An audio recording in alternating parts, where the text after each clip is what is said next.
Brenda Estefan, qué gustazo verte. ¿Cómo estás? Qué gusto verte, Luis. Muy bien, contenta de estar aquí. Está bien complicado, ¿no? El asunto de Medio Oriente siempre. Así es, muy complejo. Es una zona históricamente problemática. Desde luego lo que veíamos ahorita en la introducción, pues es esta lucha de narrativas también que se enciende siempre que hay enfrentamientos. Y bueno, a los elementos de toda la vida, digamos que existen desde hace décadas, se sumaron una serie de eventos en los últimos días que desgraciadamente han generado una espiral de violencia que no se sabe ni cuándo ni dónde va a terminar, Luis. ¿Qué pasó primero? O sea, para entender el problema del conflicto, ¿qué fue lo que sucedió? ¿Por qué se están peleando? ¿Por qué empezó? Digo, lo sabemos desde hace muchos años, pero hoy el conflicto tiene que ver con un asunto de desalojo, un asunto casi que inmobiliario. ¿Qué traen? Mira, yo creo que, como decía, los elementos ya estaban dados históricamente. Lo que sucede en los últimos, en el último mes, es una decisión de la Suprema Corte israelí para evacuar a cerca de 2,000 palestinos de Jerusalén del Este, de sus casas en Jerusalén del Este. Recordemos que los israelíes ven a Jerusalén como la capital de su país, indivisible, mientras que los palestinos reclaman una parte de esta ciudad como la capital de su futuro estado, ¿no? Entonces, viene esta decisión de la Suprema Corte y con este proyecto empieza a haber enfrentamientos entre las fuerzas del orden israelí y manifestantes palestinos. Estamos en pleno mes de Ramadán, el mes santo de los musulmanes, y las manifestaciones se trasladan a lugares que son santos para ambas religiones, como la Plaza de las Mezquitas. Y en la noche más santa del Ramadán, hay un enfrentamiento dentro de la mezquita Al-Aqsa donde la policía israelí lanza granadas mientras los palestinos responden con piedras. Y esto genera una presión aunado a un mundo de cosas más. Es el Día de Jerusalén, una fecha importante dentro de la tradición judaica.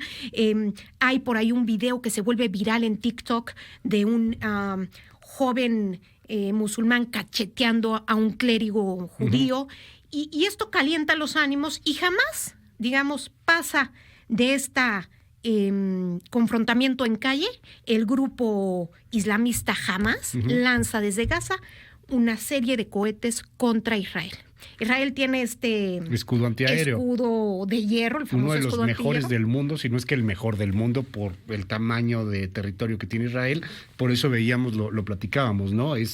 Parecían cohetes en el cielo. No, pues es que son el misil escudo antiaéreo que está derribando al misil de Hamas. El escudo aéreo, así es. Y sin embargo, el escudo aéreo tuvo sus fallas, digamos. Y jamás se dio cuenta que cuando lanza una gran cantidad de cohetes al mismo tiempo, no hay escudo que lo logre, claro. Y logra penetrar. Y Israel, en una acción de represalias, digamos, empieza a bombardear Gaza de manera brutal también en los siguientes días. Y lo que siempre vemos, Luis, en estos enfrentamientos armados, los que pierden es la sociedad civil. Vemos niños. Hay ya 14 niños hasta donde se sabe que han fallecido en ambos, 2 israelíes, 12 palestinos. Y eso pues verdaderamente es desolador. Y por otro lado, también lo que vemos es que ambas partes están dispuestas a pagar el costo, digamos así, de este enfrentamiento.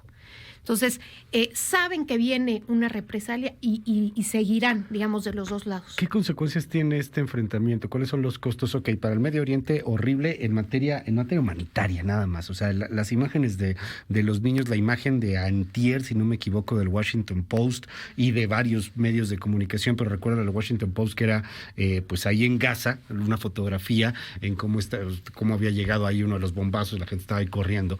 Yo quisiera preguntarte, Brenda, ¿cuál es la consecuencia para la zona y para el mundo? O sea, desde incremento en precios, desestabilización, etcétera. Sí, mira, hay que entender que Israel es la cuna, Jerusalén es la cuna de las 3 grandes religiones monoteístas.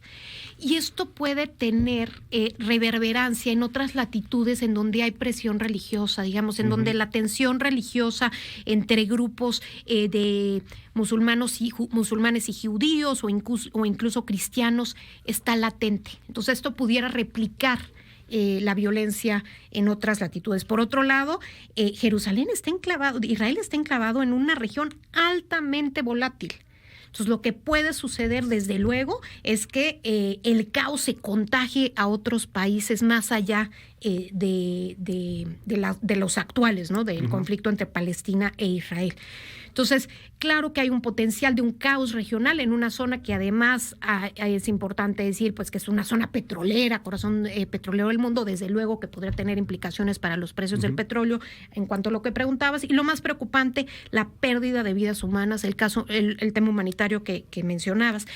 Y además, estamos quizás dándole mucha atención a todo este tema de los cohetes y los bombardeos, porque es lo que se ve más, pero en paralelo se están viviendo otros dos tipos de enfrentamientos. Por un lado, el enfrentamiento que hay en la ciudad de Jerusalén, que vuelve a ser escenario de la lucha entre palestinos e israelíes, y por otro lado, los enfrentamientos en ciudades entre la población israelí.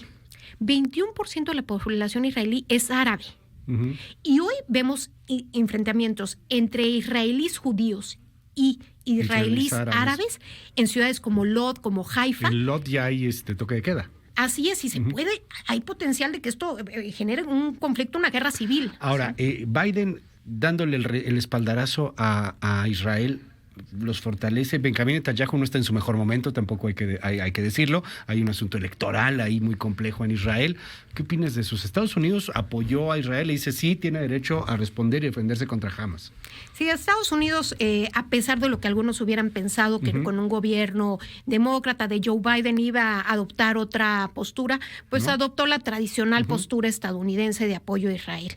Y lo vimos claramente en el Consejo de Seguridad de Naciones Unidas, en donde hubo reuniones a puerta cerrada el lunes y el miércoles para hablar del conflicto, y Estados Unidos se opuso en las dos ocasiones a que se emitiera un comunicado conjunto respecto a la situación en Medio Oriente. Esto nos recuerda, pues, lo deficiente que es este veto del Consejo de Seguridad de la Organización de las Naciones Unidas, donde siempre uno de los 5 miembros del Consejo tiene intereses nacionales que defender y siempre bloquea este tipo de soluciones. Me parece lo que dice es importante el contexto local. Por un lado, Mahmoud Abbas, habría elecciones a finales de mayo, han sido pospuestas indefinidamente, mientras que Hamas, al lanzar los cohetes desde Gaza, se reivindica con el liderazgo palestino. Digamos que estaban divididos la autoridad palestina en Cisjordania, bajo Mahmoud Abbas, y Hamas desde la Franja de Gaza, y hoy, digamos, los palestinos se sienten, entre comillas, porque no es así, defendidos por Hamas, ¿no?